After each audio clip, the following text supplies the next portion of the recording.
Good afternoon to all Ladybridge learners, parents and carers. Mr Swan here, just wanting to go through the processes regards Year 11 grading for the 2021 summer series. Obviously very different to normal summers, so make sure that you're fully informed of the processes from school, rights of students, and make sure that everyone is clear as to what's actually going to happen over the next few weeks and months. So our key priorities in terms of the school is to make sure that the policy is fair, that each student is awarded the grade that they deserve, no one is disadvantaged by the different process being in place this year compared to others, and that no one's being disadvantaged in this school compared to other schools. Crucially, the process will be evidence-based, which is very different to last year. Last year we worked, when we were awarding grades last summer, the teacher assessed grades, or centre assessed grades were awarded based on what we believe students would go on to achieve. This year it is very much based upon what we can prove students are able to do. And we don't want there to be any surprises. We want students to be aware of what the process is, and parents to be aware of the process is, what steps are going to happen and how we can be best prepared for that. So how will grades be awarded? It will vary slightly subject to subject, but generally speaking, students will take a series of assessments over the coming 6 weeks. So after the Easter holidays will be a series of teaching periods and assessment periods. In them periods, when they are being assessed, they will be assessed by questions that are similar to those posed by the exam board. So exam boards today, which is the 31st, producing some additional assessment materials which some subject areas will use. Other subject areas will use elements of past papers, or we can even use questions generated by the centre itself. However, any of them questions must be similar to the style used by the exam board. So in many cases there will be past exam questions. The mark schemes and the way the mark schemes are applied must be as applied by exam boards. So we'll be sitting a series of assessments. These will be marked in exactly the same way as a GCSE paper would be. However, they will be shorter assessments. Now, what is crucial is with this year, we're having to prove what students are able to do, but we don't have to be able to prove what they're able to do over the full content of a course. So some content, where appropriate, might be removed because that content hasn't been covered due to the time that we've lost, or it might not have been seen to have been covered in sufficient detail. What won't happen though is we will not reduce the breadth of the actual courses themselves. We need to also be able to assure that we're covering a wide range of assessment objectives and a wide range of grades. We won't be able to award grade 9s to candidates unless we're covering content at that grade. It's also possible that at certain grades there might be additional assessments for certain students. For example, on the grade 1, possibly on the grade 9, we might ask students to take additional assessments to ensure that we have enough evidence to prove they are at that grade. So each subject area is going to produce over the Easter holidays. Most of them will be in place prior to the Easter holidays, and I'll share them with you then. Some information might follow in the coming days. As to what's going to be covered in each of them weeks. So we've got 6 weeks from the end of the Easter holidays up to the May half term. That is the period of time we have got to collect the evidence that we want to use in the awarding of our grades. So what we will look to do is make sure that learners and parents are aware of what content is being covered each week, when assessments are going to happen, so learners can be as prepared as possible.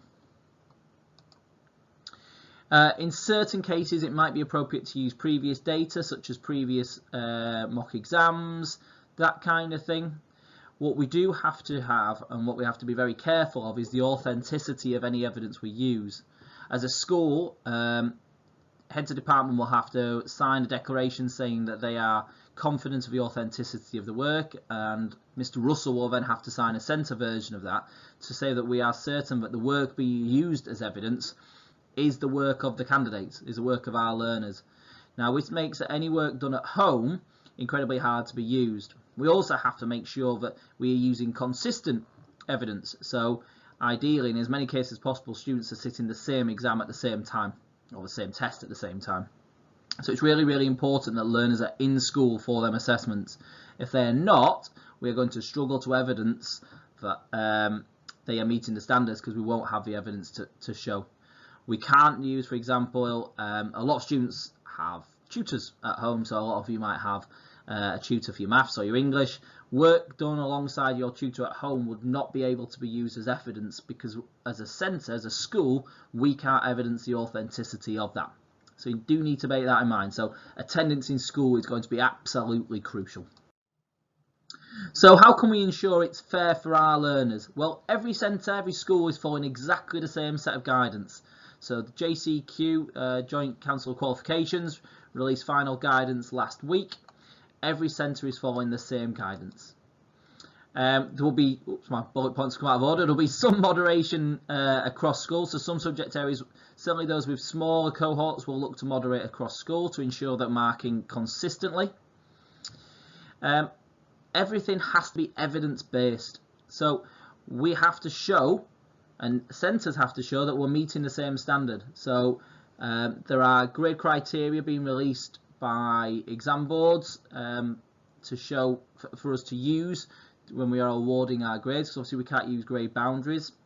So we'll be using them grade criteria alongside the students' work, and that'll be consistent across the country. Very crucially, every centre has to produce what is called a centre policy. This will be clearly stating how we are going to collect our evidence, what evidence we're going to collect, how we're going to make sure that there is no bias, how we're going to ensure that it's fairly produced, and it also has to state what quality assurance we're doing internally, so what moderation, how, like I say, how we're alleviating any teacher bias, anything like that. And then that is also going to be externally quality assured by exam boards, by awarding organisations. So every centre will go through that process, and any centre whose centre policy is not up to scratch will have to review it and put extra things in place to ensure that it is up to scratch. So that's how we can be sure that it's going to be fair across centres. The other thing to bear in mind is there's a number of qualifications that are already awarded in this way. BTEC qualifications are awarded in a very similar way every year, and there's no big drama about that. And there's lots of different countries across the world that actually award their qualifications on this basis. The other thing that to make it fair for candidates is that they do have a right to appeal, whereas last year there pretty much wasn't any right to appeal. There is this year. So in the first instance, candidates are able to appeal to the school if they believe there's been an administrative error. So if the evidence tells that they are a grade 6 and someone has accidentally inputted that as a grade 5, they can apply to school to check whether there's been an administrative error. Providing that is not the case, and I'd like to hope that that is not the case, the amount of checks that we'll be going through in terms of the data at school, students are then able to do a secondary appeal to the exam boards if they feel the school has not applied its own policy. So our policy will be quality assured by the exam boards to make sure that what we're doing and what we're proposing is suitable. That will be then approved. Providing we meet our policy and we adhere to our policy, students should get the right grade for their ability, for what we're able to evidence for them. Now, this is if a candidate feels that we have not applied our policy, they can apply to the exam board, and the school will do that on their behalf. However, it's very important at that point, what will happen is the evidence used for that grade will be submitted to the exam board. They will review it and they will decide whether the right grade has been awarded. At that point, just like in appeals review of marking in a normal summer series, grades can go up or down or can stay the same. So it's really, really important that students are aware that it is not necessarily just take a punt. You have to be able to evidence that the school has not applied its own policy correctly. And like I say, grades can go up or down. The last thing just to briefly mention, in terms of malpractice, the two key areas that would probably deem malpractice, other than the centre not applying its own policy, is that if we were submitting work that is not your own. So students we have to be able to, like I mentioned before, prove the authenticity of the work that we're submitting as evidence, which is why then, generally speaking, that will be done in school. okay, where we can vouch for the authenticity of the work. The second thing, which is quite a crucial one to be aware of, is if learners or parents are putting excess or unfair pressure on staff to award a certain grade. Students will be awarded the grade they deserve. We're a fair school, we'll do what is right for our students. However, it is not about saying, well, my son, daughter needs a grade 6 to get into a certain college. If they are due a grade 6 because that's the level they are working at, then that is what they will achieve. Putting pressure on the centre to change the grade can be deemed as malpractice and can be reported to the exam board. So in conclusion, most important things really to be thinking about: attend all of your lessons and work as hard and as smart as you can. So you'll be given a lot of information coming up over the next week into the Easter holidays.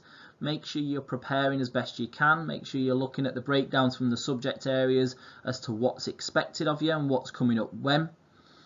Make sure you're prioritising the work in the right order.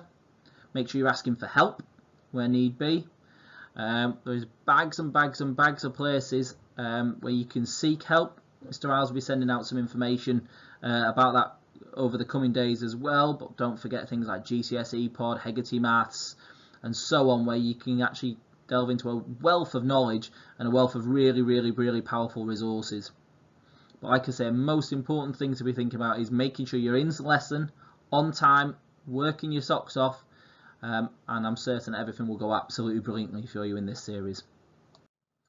Finally, if there are any questions regarding the awarding of Year 11 grades, or you've got any concerns, please contact the Year 11 team, and that's at year11@ladybridgehigh.co.uk, and we'll probably be either myself, Mr. Isles or Miss Bailey Eames that comes back to you as soon as we possibly can. Okay, thank you for listening today. Take care.